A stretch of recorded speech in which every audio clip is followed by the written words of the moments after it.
수뇌부 견제 역할은 살리기로 새 사령부 준비단 다음 주 가동. 윤영찬 청와대 국민소통수석이 3일 청와대 브리핑실에서 국군기무사령부 개혁과 관련 문재인 대통령의 지시사항을 발표하고 있다. 청와대사증기자단 319 군기무사령부를 근본적으로 재편해 새로운 사령부를 창설하라는 문재인 대통령 위 지시에 따라 기무사는 27년 영육에 막을 내리고 간판마저 내리게 됐다.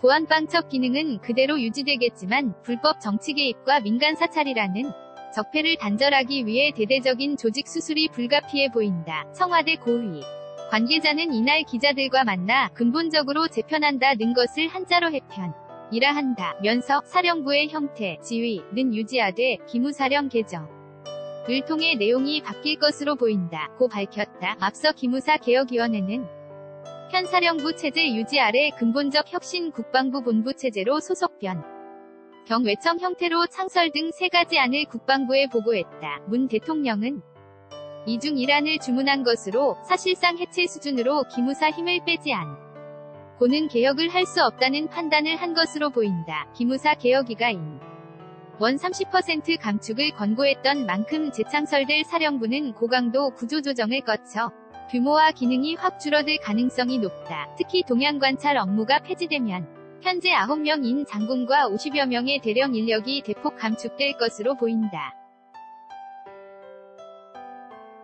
장영달 기무사 개혁위원장이 2일 서울 용산구 국방부에서 기무사 개혁안을 발표하고 있다. 신상순 선임기자 합군 23기로 비육사 출신인 남영신유 군특전 사령관을 신임 기무사령관으로 임명한 것 자체가 대대적인 인적 쇄신을 예고하는 대목이다. 송영무 국방부 장관과 계엄령 검토 문건 보고 경위를 두고 진실 공방을 벌인 이석구 전 사령관을 경질한 것이 개혁에 반발하는 기무사에 대한 경고의 의미를 담고 있기 때문이다. 청와대 고위 관계자는 군 최고 통수권자 대통령 위 인사권을 행사한 것이라며 개혁의 말은 새로운 인물을 임명했다고 보면 될 것 같다 고 했다. 국방부는 남신 임 사령관에 대해 특수전야전작전 전문가로서 폭넓은 식견, 전문성, 직관리 능력을 겸비했다며 개혁 마인드와 합리적 성품을 지녀 기무사 개혁을 주도하고 추진할 적임자라고 평했다. 이와 함께 문 대통령이 민간인을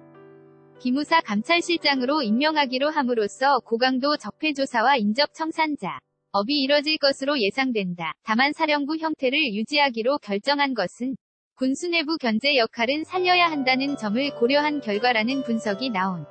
국방부 본부 소속으로 변경할 경우 기무사의 과잉 권력화는 막을 수 있겠으나 군 수뇌부와 유착 가능성이 커 부작용이 더 클 수 있다고 본 것이다. 이 때문에 고강도 기무사 개혁을 다짐한 것에 비하면 보수적인 결과물이란 해석도 일각에선 나온다. 군 고위 관계자는 결국 인적 구성만 조금 바꾼다는 건데 개혁안이 제대로 먹힐까 싶다며 결국 기존 무사와 별 차이 없이 운영되지 않겠는가 생각한다 고 말했다. 새로운 사령부 창설을 위한 준비단은 이르면 다음 주 초 가동될 예정이다. 국방부 관계자는 대통령이 최대한 신속히 추진하라 고 주문한 만큼 사령부 설치위 근거 규정인 대통령령 제정을 위해 이르면 다음 주 초 준비단을 가동할 것이라고 밝혔다. 이 관계자는 또 기무사 댓글 공작 사건 등 불법 행위에 연루돼 문 대통령이 원대 복귀를 지시한 기무사 요원 거취에 대해서는 행위 지시자 위주로 복귀하도록 할지 단순 가담자까지 포함할지를 논의 중이다 고 전했다. 신은별 기자 EBS HIN /HANKOOKILBO